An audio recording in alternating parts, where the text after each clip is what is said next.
Hi, everyone. Welcome to the Fullest podcast. I'm your host, Nikki Bostwick, and today we welcome Raj Agni to the podcast.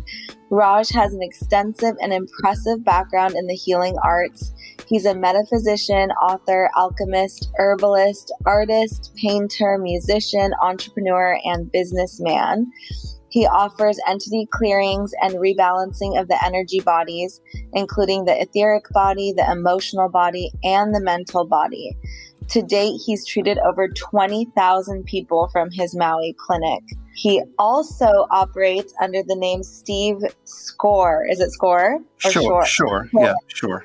And he's had an equally elusive career as an inventor, entrepreneur, and businessman with 47 years of experience.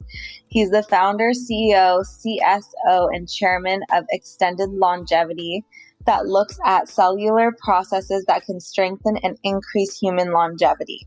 Extended Longevity Inc. merges his science and herbalism background to create plant-based extraction products that are sold throughout the world. Hi, Raj. Thank you so much for joining us today. Hi, Nikki. Can you hear me well? Is that good? I can hear you well. Good. Yes. Thanks for joining us all the way from Maui. I have to say, I've mentioned you in several of my podcasts, actually, and it's funny. I'm always like, there's this person, his name is Raj. He's in Kula and Maui. That's really all I can share in terms of information about him because I don't know how to share how to get to him, and I always say it's my number one stop when I go to Maui. I know you're not doing in-person clinic right now, but it truly is my favorite thing to do is to come and visit you. And my first experience was just so incredible and so healing for me and transformative after I left that I just wanted to share that with everyone. And I just couldn't believe that you worked on a donation basis. It was just so beyond what I could comprehend because of especially what I experienced. And I was just, always am so thankful for people such as yourself who are wanting to just really share their talent with people just simply because, you're a kind and generous human being. So thank you for that. Well, thank you. What a wonderful introduction. I certainly appreciate your kind words and reflecting upon my career and the things that have been involved in here. And yeah, I have a multiplicity of interests that are not bounded necessarily by anything. Actually, I'm when I become interested in an area, I dive in deep, and I've been very successful in developing skills and talents. And I come with some natural talents, so to speak, that are unique and very individual to the work that I've done and the efforts that I've made in really kind of evolving myself and growing as a human being. And one of the things we learn as we begin to grow and evolve is that there comes a time in your life when it's important to give back. And I've always been very clear that part of my work is in giving back to my community, to the world, and to helping those who really need help. And consequently, in my clinics, which I've run for 14 years, I would do like a Tuesday and a Thursday, and I'd stand for about 5 hours per day. And I'd see 20 to 30 people from the local community and people who would be coming to Maui to visit and people from all over the world. And I would simply treat them, no matter what their economic state is. I believe everyone should be healed and free of the type of ailments that I was treating. I'm by nature an energy healer and a medical intuitive, so I can see into the energy fields. and pretty accurately. And I've thankfully had some wonderful experience with people like yourself who have had the opportunity to experience my work and heal them from a deeper energetic level that may include not only the physical body, but the underlying energetics that informs the physical body. Let's call it the etheric body, or that kind of blueprint of energy that informs who we are. And also the emotional body, and sometimes the mental body. Although, largely what I've found in most individuals is that there may be emotional states that we have grown up with, for instance, like trauma, things like that inform our emotional state. And what I've learned is that, upon looking into the fields, that these things are very quantifiable if you understand the right questions to ask. I developed a relationship with my higher nature that includes a connection to a more universal state of consciousness that I can tap into, and it reflects upon others. In other words, if you have a state of disruption in your field emotionally, and you are suffering in some manner, and maybe it's a state of just general unwellness, emotionally or otherwise. That reflects in your field, and it's pretty easy to read once you understand the mechanism of penetrating that world. And so once you can draw a field upon someone to measure a state of being, if you can measure it, you can shift it if you know how to move the energies. And that's part of what I developed over the years. Originally, when I first began this work some 14 years ago, I really began this in an effort to help a dear friend whose child was very disturbed and screaming uncontrollably for 6 hours a day. And I felt great compassion for them. And, I went within and asked my own personal spiritual guidance what I could do to help this child, because children are so innocent, and for a child to be completely disturbed in this way was really unusual. And I received some deep guidance in terms of a process I called magnetic field disruption, which was a technology that I invented and developed that actually is something that creates a field of energy that is not conducive to the presence of any other energies other than the individual's own soul and consciousness. So sometimes, we can, through trauma, fissure and open up, and our field can be inhabited by other conscious energies. Sometimes we call them the entities, but they're souls who have left their bodies primarily, and in doing so, they typically will transition into the light and go on with their work. And again, this is a deeply spiritual work, but sometimes they become distracted here, and they can become distracted for various reasons. Sometimes they just become attached to material possessions on this plane, or behaviors. They want to drink, or they want to smoke, or some such thing. And so in the moment of transition, after they've left their body, they become distracted, and that moment of transition is actually very brief. It's probably the equivalent of about 4 seconds. And then they're stuck here. And, every culture in our history and world has had an understanding of this. And in Hawaii, they call them the Ele Ele. In Germany, they call them the Geist. In India, they call them Boots. In Japan, they call them the Baku. Here, we might call them ghosts, and it's become a subject of many, Hollywood fear porn kind of presentations.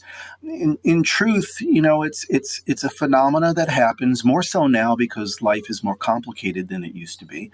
There was a time we all grew up in the village, and grandma and grandpa were there, and your whole family.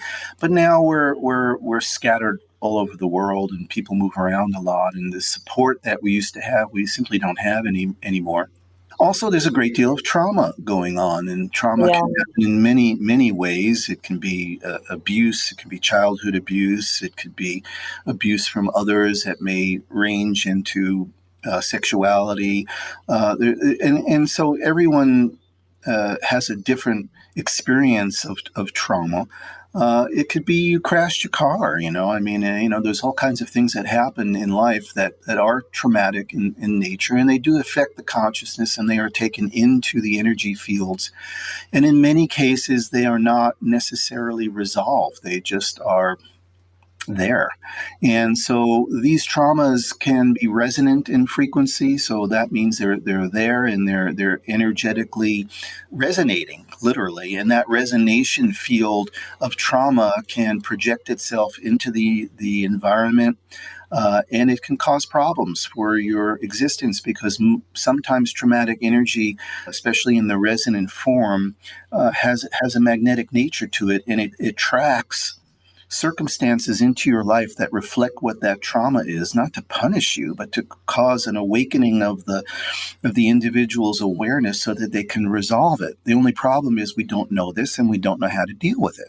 So consequently, people maintain a trauma body that is really, causing circumstances in their life that either harmonically reiterate that trauma, or just cause them to be unhappy, and that's a problem too. So, and it can cause disease, right? And it can cause disease as it resonates through the physical body, for sure. And so these are the problems that happen, and of course, when someone comes to my clinic.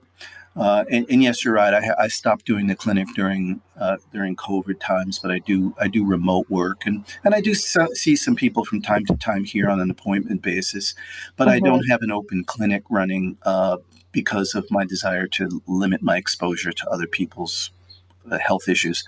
So I would see someone, and I would take a look at what's going on, and for the most part, there are states of physical distress that happen in the consciousness. There are states of emotional distress that reflect physically. I mean, people can become very, very disturbed by trauma, by complexing of stress, anxiety, worry, fear, anger, hate, guilt, shame. These things are all energies. They're not things. They're not physical things. They're energetic things that are inured to the emotional body, where they affect the quality of life that an individual might experience. So upon seeing that, for instance, if I saw that someone had fear, and it was complexing within their emotional body, that fear is not necessarily a permanent state. It's just that there's like a vortice of energy that is locked into the fear state, that is moving within the energy body, and it's kind of stuck there. So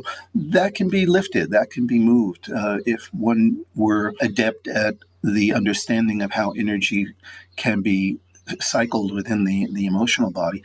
And then there's almost an immediate relief that is felt when that energy is moved, because we know these things. There's a certain natural intuitive nature that people have that allow them to sense the relief that may happen when these energies are shifted, where beforehand they just might be overwhelmed with it and not really understand what to do with it. Then there are things like there are certain states of where the emotional body can become disconnected from the physical maturation process. And it's a concept I call parity. So if your emotional body is out of parity with your chronological age, you may emotionally be stuck at, say, 12 years old when you experience some egregious trauma that happened to you. And that phenomena, strangely enough, will cause the individual to not continue with their chronological age progression and maturity, but they will begin to see the world kind of stuck in an emotional state, as if they were looking at the world through the lens of their emotional consciousness when they were, for instance, 12 years old. Wow. And I've totally witnessed that with someone very close to me and my family. So Yeah, that makes sense. Yeah, and this will cause that person to behave in ways that, may be immature in nature and not really reflective of where their emotional state should be for, let's say, a woman of 30 years old who had some kind of trauma when they were 12. They're stuck in 12 and they're behaving like a child, even though they're physically much, much older. So, this is a phenomena that I see it's fairly common, and it's not like every single person, but you'll find people that are out of parity with their chronological age. And so I developed a process I call an emotional progression, where I will literally reach my hands into the emotional field, grab a hold of it, and lift it back into parity with the chronological age, so there's a balance and a parity between the chronological age and the emotional age. And it takes a few days for that to set in, but it's a profound emotional transformation that people have had. And I've done that procedure many thousands of times. And, the more you do it, the better you get at it, I suppose. Then there are other states that have to do with the detritus of trauma that can be obfuscating the energy field. And these are just kind of artifacts of trauma states that are just need to be cleared out of the field so you can get some clarity of who you are and what you're doing with your life. But the emotional body is very, very complex, and it does reflect back into the physical body. Oftentimes, the first thing that I will do is look at the physical body itself, and I will do a complete scan of all the major physiological components of the energy field, including the brain, the heart, the lungs, liver, spleen, pancreas, kidneys, urinary tract, gastrointestinal, endocrine system, all these different facets of the physical person I will look at, and to see, and then I can measure it. If I can draw a scale on it and say, okay, if you're at 100%, you're fine. And then what I'm measuring is your capacity to self-heal, because we're self-healing organisms. We will heal ourselves. That's how we're designed. That's how we're so successful at existing here. It's like when you cut yourself and, okay, now you have an open wound. If you were to fast forward a movie of that, you'd see that wound heal up rather quickly, kind of a Star Trekian, device or something. But in reality, we do that ourselves, and we're able to heal ourselves. The physical body will do it, the emotional body will do it, but sometimes we don't. And sometimes we are subject to very complex diseases like cancers and things like that are degenerative, that cause the physiology to go through a process of degradation. We also know, for instance, that the aging process is also a phenomena that is largely dependent upon determinant factors of aging. There are mechanisms that are built into our physiology that are degenerative over time. For instance, we know there's a process called thymic involution, where from the time you're 30 to the time, say, you're in your late 60s, your thymus reverts to adipose fat. And this is well documented, well known, well scientifically determined. So in the process of aging, we will lose our ability to have a profound responsive reserve of T cells. And those are the cells that are helping us fight infections. And this is why we see in the current milieu of COVID that the elderly are more susceptible to the virus and have perished accordingly. Are T cells, so they're called T cells because they're from the thymus gland?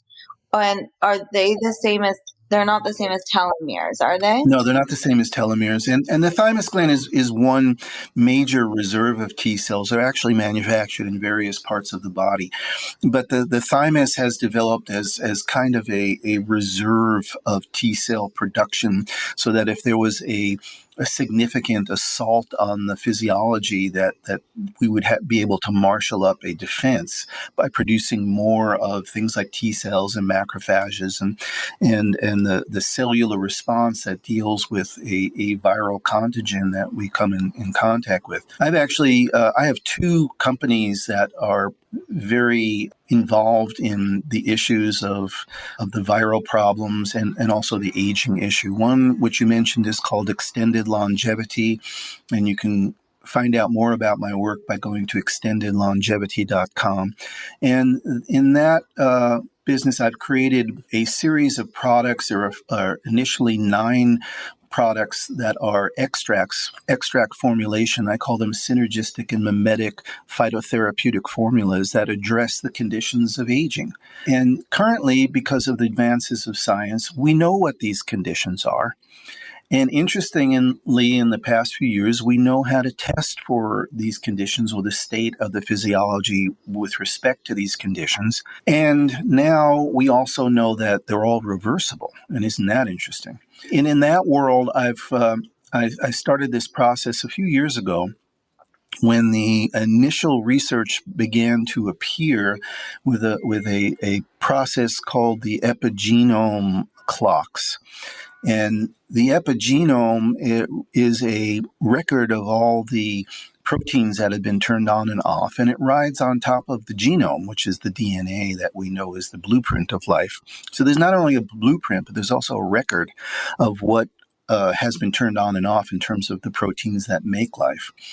And so when I first realized that we can now see what the physiology was doing over time, and when it was clear that these epigenome clocks were capable of a greater insight into true age than in fact was chronological age. In other words, like, because there's an age span, a lifespan is also a health span. How healthy are we is going to determine how we are able to live long, and not only long, but long and healthy lives. So I began to do extensive research in this area. I've always been somewhat of a scientist and an herbalist, so it was easy for me to penetrate the information that's available now in terms of what can be researched and understood has grown exponentially in the past 20 years. And in fact, the entire world's scientific understanding of these things is readily available through research searches on the internet. And so I do something called in silico bioinformatic research. I will look at all the data that's been produced about not only conditions such as aging and various diseases, but also the plant-based applications and molecular structure of plants that are addressing these ailments. And in many cases, especially in the case of Ayurvedic medicine and Chinese traditional medicine and some of the other South Indian medicines called Siddha medicine, these formulations, these products, these molecular structure, which are now being well defined by science, have been in human use for thousands of years. So we know they're very effective, and we also know that there are very few side effects because we know that they've been in use and kind of vetted out in that regard.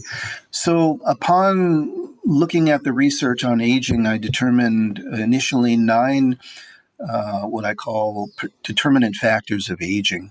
And upon defining them, I would then go in to find out what formulations can be created that are both synergistic and mimetic, that will mimic some of the things that are being done allopathically and monomolecular medicine, but don't have the side effects. And I created these formulas and I began to take them. Well, when I started out this process, I took a baseline epigenome test, and I was at age. I was actually a year older than what I was when I took the test. And I had been taking, I'm a lifelong vegetarian. I had good nutritional supplementation, and I was a little crestfallen that I wasn't younger than I thought I was, because I had spent a fortune in vitamins, and apparently they did nothing. But I'm healthy nevertheless. So then I took my formulations for a year under a very strict daily dose basis. And after a year, I took another test, an epigenome test. This was even a more sensitive test that tested 900,000 points of something called cytosine methylation on the epigenome. And it turned out I decelerated my aging by an astonishing 15 years, which had never been seen before. Even the initial tests that determined that it was possible to decelerate, something called the TRIM study back in 2019, had only decelerated the aging of a cohort of 9 men in their late 60s by a year and a half. And here, by a factor of 10, I had decelerated by 15 years. And you mentioned telomeres before, and we'll talk about that, because I currently have the telomeres of a 10-year-old. Now, what that Wow. means is that the telomeres are the end caps of the chromosome. And each time your cell divides, the telomeres get shorter and shorter until they reach a point where the cell can no longer divide and the cell goes senescence. And senescent cells produce cytokines and chemokines that broadcast their chemical constituents that then increase inflammation. And inflammation, we know, is the basis of all the diseases of aging, which include heart disease, cancer, diabetes, Alzheimer's, and the autoimmune diseases. So we know what the diseases are of aging, and we know that inflammation is the basis of it. Now, from my formulations, and there is a telomere formulation, there's also a formulation to decrease inflammation. I currently have the inflammation scale, which is something called high sensitivity C-reactive protein, and is a fairly standard test. I have the C-reactive protein right now. It's a zero point 0.4. Typically, a man of my age, I'm 67 right now, would have a C-reactive protein of somewhere between 2 and 3. So it's the C-reactive protein probably of a teenager. And my telomeres, I have about 9,000 base pairs. When we're born with about 10,000 base pairs. And then by the time we're in our 80s and perishing from old age, we have about 5,500 base pairs. So that's the range. So I've been able to regrow my telomeres, and so my cells are not dying, and my inflammation is very low. And so I've found the formulas that will do this. And if we address each of these conditions of aging, and there are some new ones coming out that I'm developing, it will have a profound effect on our health and well-being, and bring us to a place where we can sustain a high level of functionality, and we don't know what the limitation of that will be. Hi everyone, I want to take a second to share about my dear friend Carson Meyer's brand, Sea and the Moon. Carson has been a guest on our show, so if you happen to listen to that episode, you would know she launched Sea and the Moon with its debut product, the Malibu Made Body Scrub. This scrub uses brown sugar to gently exfoliate and delivers lasting hydration through a variety of organic botanical oils like almond, jojoba, coconut, and castor seed oil, and it's scented with a food-grade vanilla. The Malibu Made Body Scrub was born out of a necessity to nourish dry and sensitive skin without the use of harmful chemicals that are often found in everyday personal care products. As a doula, Carson saw firsthand how much information the skin takes in from the environment around it, including the many studies that have shown direct test results of over hundreds of chemicals that were found in umbilical cord blood and passed down from mother to child, not to mention the detrimental impacts man-made chemicals that are found in conventional skincare products have on our environment as a whole. The Malibu Made Body Scrub is made with organic, non-toxic ingredients and packaged in a waste-free glass jar that can be upcycled for continuous use. Sea and the Moon proudly donates a portion of its proceeds to the Natural Resources Defense Council, which is an organization that brings together scientists and lawyers to defend the health of Mother Earth. The Malibu Made Body Scrub has been called a miracle product by those who suffer from chronic dry skin and deemed the best scrub ever by Kim Kardashian. So for 20% off your Sea and the Moon order, use code FULLEST20 at checkout. I want to talk about that really quick because I think it's important to note when you talk about aging, it's like it's really what we're saying also is with aging is when we see all this disease, essentially, is what we're saying. So I think, we might have like a younger audience that when they think about aging, they're thinking about wrinkles and they're thinking about, which obviously this I'm sure does also impact, but we're talking about women in their early 20s and 30s that are like essentially doing all this wellness stuff, but then going and getting Botox preventatively.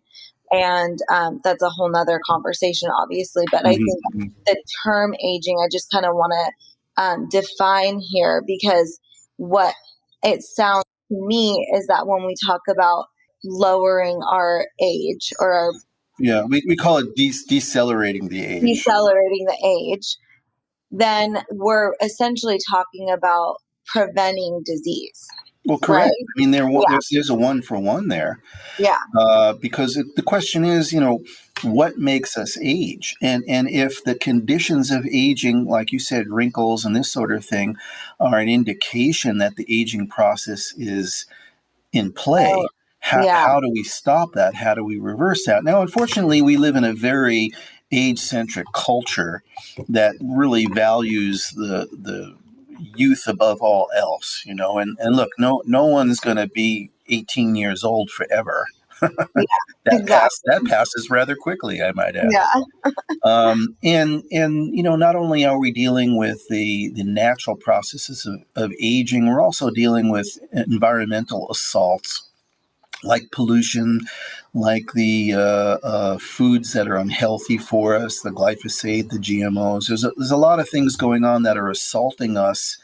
And so one has to become very aware of the things that will actually accelerate the aging process. I mean, if it can be decelerated, it can be also accelerated. And in fact, it's known from the testing, the epigenome tests that have been done, because they've done tens of thousands of these tests to develop a database that we can understand the relative age that someone has to someone else in their age group. I mean, for my telomeres, I'm according to the test results, I'm in the 96th percentile of youthful people from my age. But Wow. if you were at the same telomere level, like my son, for instance, who's 41, also tested with me, he has telomeres that are slightly longer than mine, but he's only in the 60 percentile because people are younger in that age. So it's a relative thing, and it's done statistically. Mm-hmm. But what we understand is we live in a youth-centric culture, and everyone, like you say, they don't want to see those wrinkles. Now, one strategy that I might add, and I'll have a brief discussion of, is this issue of collagen. There's a lot of discussion about how collagen relieves the wrinkles, and internal consumption of collagen ultimately is probably not a great idea, because collagen itself, it's part of what we call the extracellular matrix. So all of your 100 trillion cells are not just floating around in your body unattached. They're all in some sort of a scaffolding, a structure, which we call the extracellular matrix, which is made largely of two molecular structures. One is collagen and the other is elastin. Now, the tendency to stiffen, which is one of the phenomena that occur with aging, and in fact, it's probably one of the primary methodologies by which the aging process creates this condition that we see as the elderly, the wrinkles, the stiffening, the hunch, Yeah. that sort of thing. That's all a function of the extracellular matrix. And the problem here with collagen is that it cross-links and then creates this stiffening. What we want is not collagen. What we want is elastin. Elastin is what gives us flexibility.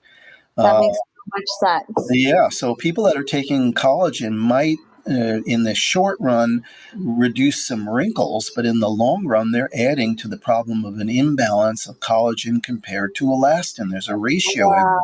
that has to be understood, and there's a lot of misinformation about that. I've actually looked at that very, very closely. Recently, a wonderful paper about this problem, the extracellular matrix, and how it cross-links and causes stiffening, has been developed by a Russian scientist named Alexander Fetensov. And he talks extensively about this phenomena, and it kind of launched me into a whole developmental cycle around what I could do to create a product that would increase elastin. You don't want to necessarily decrease collagen, but you sure don't want to add to it. But you want to increase your elastin, because that's what creates the flexibility. And I'm not just talking about, the physiological external look that happens as we get old. You got issues that happen in your cardiovascular system. If your cardiovascular system stiffens, you can't pump blood. When you pump blood, let's say when you're doing a workout, you're increasing the flow of blood. That requires a flexibility in your cardiovascular system. Your aorta, your veins, everything has to kind of move. They have to flex. They have to get bigger to pump more blood. Well, if you ossify and you lose that flexibility, you're subject to embolisms and other cardiovascular events that could be deadly for you. So that's an issue. There's That is actually the number one issues, right, that we have in this country. Yeah, and so I've developed a product called Elastage ECM. It can be found on the product page of the Extended Longevity website, extendedlongevity.com, and it is designed to increase elastin. There's a certain molecular structure that comes out of a Chinese herb called white peony. It's called polyglial glucose that increases elastin. And that's included with a few other elastin-inducing compounds that come from dill extract and a few other things. And that will increase elastin according to the data that we've developed. We're still, where I'm using it because I think it's an amazing thing. But the knowledge of this is really super important. And this could probably be, the 10th determinant factor of aging, but we have such a thing right now that allows us to approach these things. Another product that I developed that's really super interesting is a product called EmoFix. And I've done some research and found that there are certain compounds that come out of certain plants. One is an Ayurvedic plant called Bacopa monari, and another one is an Ayurvedic plant called Clitoria ternata. And it's a little purple flower, so it makes a really purple, interesting extract. And these compounds have been demonstrated to regrow dendrites on your amygdala. Now, why is that important? The amygdala is the part of the brain that is in charge of emotions. So if you're traumatized or you have some emotional issues that you're kind of dealing with, one possible strategy to heal is to regrow dendrites on your amygdala that will allow you to physiologically grow past the trauma by creating new synaptic connections in the amygdala itself. So that's called EmoFix, and I've been also taking that for some time here since I developed it, and it's wonderful. Wow. For emotional growth and development. So this is kind of like, the cutting edge of this understanding of what we can do to improve physiological and emotional components of our lives to live healthier, more productive, and hopefully longer lives. Look, ultimately, we won't find out how successful these strategies are until the people that are beginning to take it now get old. Yeah. Well, see me in 20 years and I'll let you know. But for now, You still won't have a wrinkle. that's You right. and your son both. Right. But for now, what we can do is we can test. We can test the biomarkers.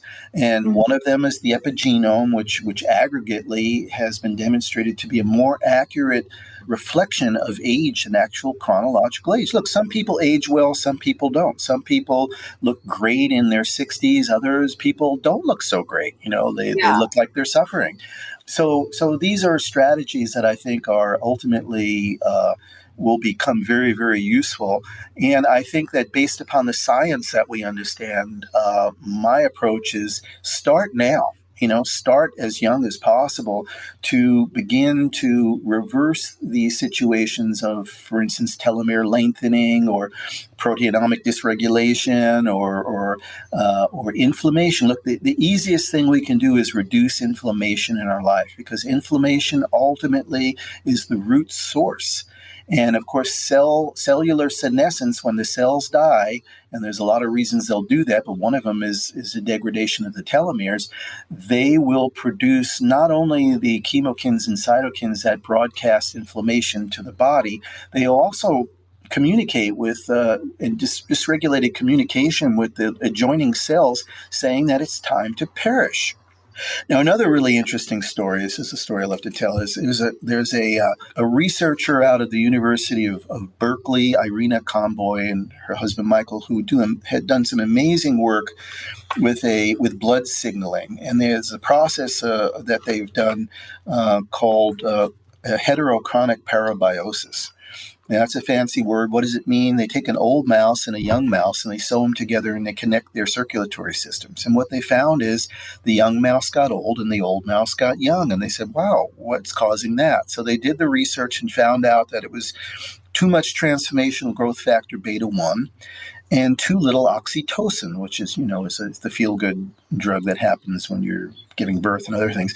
And so the concept here is if you reverse that formula, if you decrease transformational growth factor beta 1 and increase oxytocin, you reverse signal. You signal to the body, not that it's time to die, which happens as we get older. It's one of the things that communicate this notion of death to all the cells in the body, but you could reverse that and actually begin to communicate to the body it's time to regenerate, it's time to get younger. So I developed a product in the original 9 formulations called Glucosig, which has to do with glucohosh, which has these is a synergist for oxytocin and a few other compounds, Scutellaria biocinalis, which actually suppresses transformational growth factor beta 1. So you reverse this formulation and you signal to the entire body, hey, it's time to regenerate. It's time to live.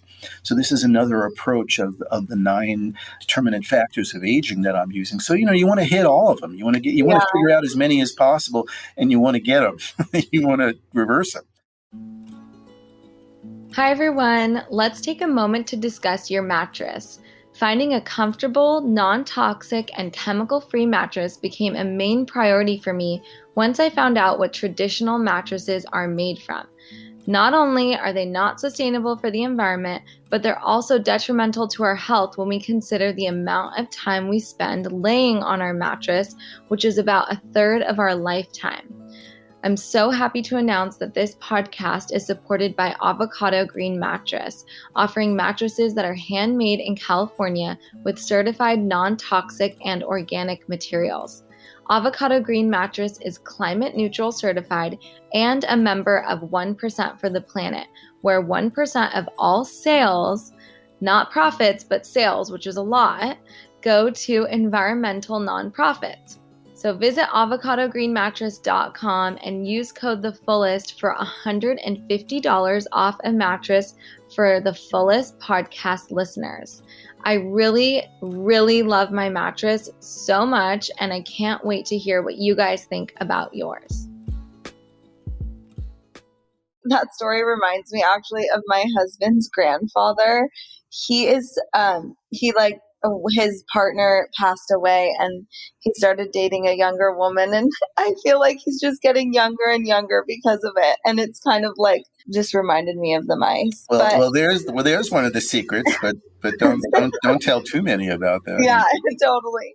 But I wanted to ask you, because obviously it's a combination of so many things, right? I mean, It's a combination of environmental toxins and what's going on emotionally, physically, and in the etheric body, and then diet, lifestyle, all that. But would you say that there are, when we go back to just like treating someone the way you would treat them, let's say in the clinic, is that something that you think can prevent disease as well? Well, certainly, I'm addressing certain fundamental conditions of the physiology, and I will ask someone when they sit with me, what's bothering you? I mean, I can certainly figure it out, but I want to know, what you're feeling. What do you need? Yeah. If someone is having, for instance, gastrointestinal problems, I will look. And if there's a depletion in the energy field, what I want to do is increase the capacity to self-heal, to bring it up to 100% of your capacity. Because if your self-healing capacity is depleted, then you're not healing properly. So, mostly we are designed to self-heal. So that's the fundamental basis. Now, when someone is in stress and they have a condition that is I'm treating, I will put them in a state I call hyperhealing. And what that means is if their capacity to heal optimally is 100%, I have the capacity to infuse their energy field with enough energy that it measures out to me at 1200. That's where it seems to cap off at. Wow. If they're working with me and they're going to be around and see me sequentially for a few visits, I can see how much of that energy field has dropped. And then I will refill that up. And so my experience has been, if you keep lifting that field up, and they use less and less of the extra energy. Eventually, they'll hold that 1200, and at that point, they're completely healed, and whatever symptoms they have goes away. And I've done this thousands and thousands of times. So that's the technique I use. It's just a kind of a refilling of the cup of self-healing. Is what it comes down to. But yes, your question's actually very appropriate. Can someone energetically be healed? Can they energetically be helped? Absolutely. But there's just so many people I can see personally with the medicines and the phytotherapeutic formulations. I can reach literally thousands and ultimately millions of people and give them the resources that they need to live longer and healthier. So. It makes sense. Like it's a combination because there's not enough of you to go around. So it's like an extension of the work that you can do in person. And also I'm assuming like the combination is really the key there of both. Well, it could. I mean, certainly we want to be free of emotional ailments and as well, but ultimately I think that if your interest is in longevity and extending your longevity, and this is a very appropriate strategy and protocol to utilize to affect that and to help you out in that regard. I wanted to go back really quick to talk about the entities, or I've heard it people mention or call it negative influences or dark entities and negative entities. And I know that some of them, like you mentioned, are souls that are not passing and they're just sticking around essentially. And like when you go through trauma, you attract that almost, or you have that opening. But then I've heard of this idea of dark entities that have never been souls here. Is that something that you can speak to? I think this idea is like so far out there, but like you mentioned, it's been discussed in every culture.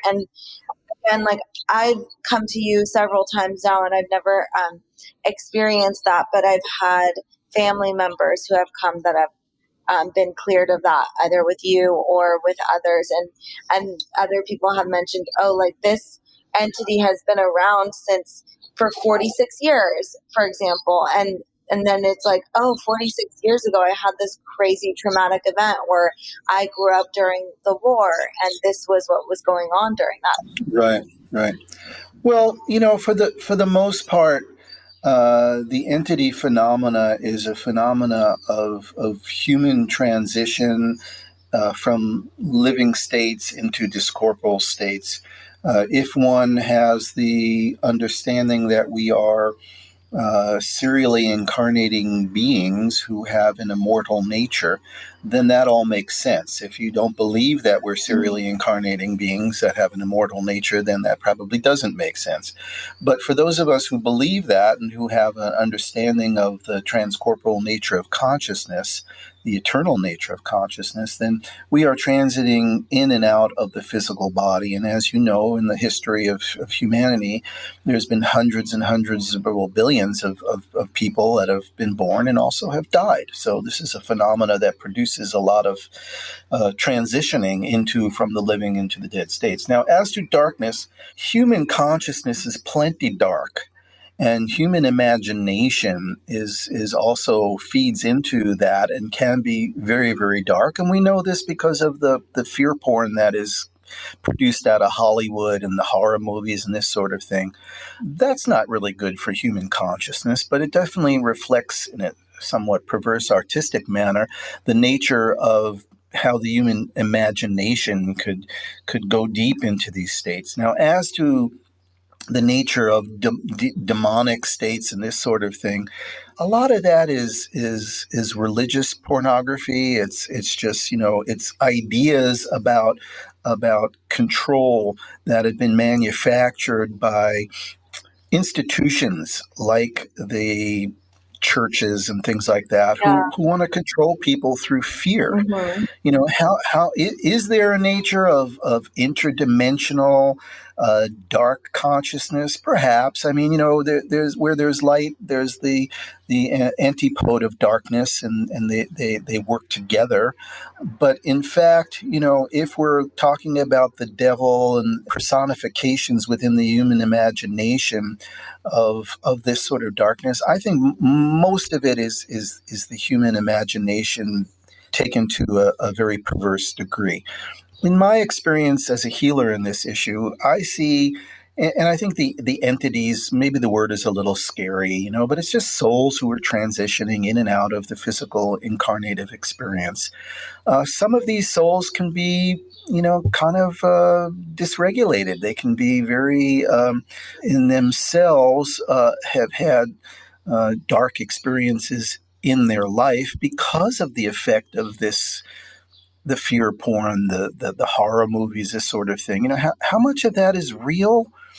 Gosh, in all the years that I've been doing this, I don't see a lot of anything that's that dark.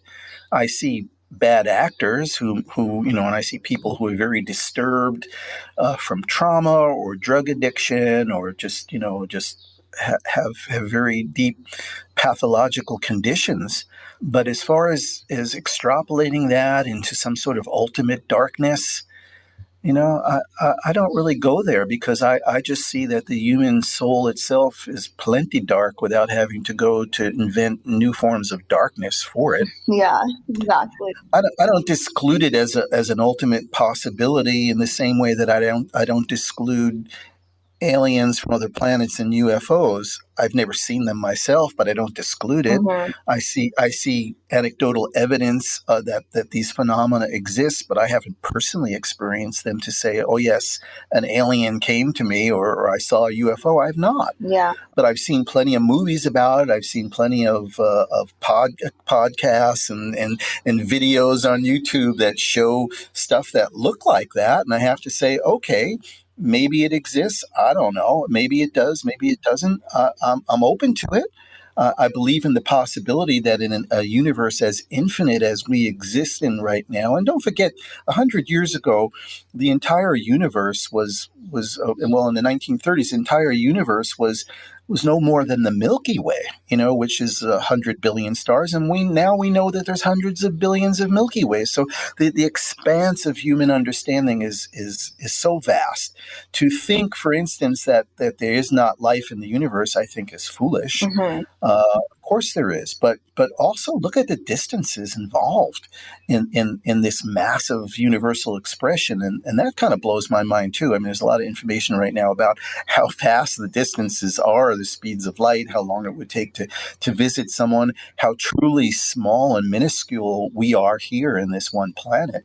So, there's a lot of really interesting speculation about these things, and I'm aware of them all. I've read extensively, both historically and currently, about the UFO phenomena, about the ancient astronauts, the Anunnaki, all these things. I'm well aware of all that. Yeah. How relevant is it to my existence right now? Well, it's a matter of speculation, and it's a matter of interest to me.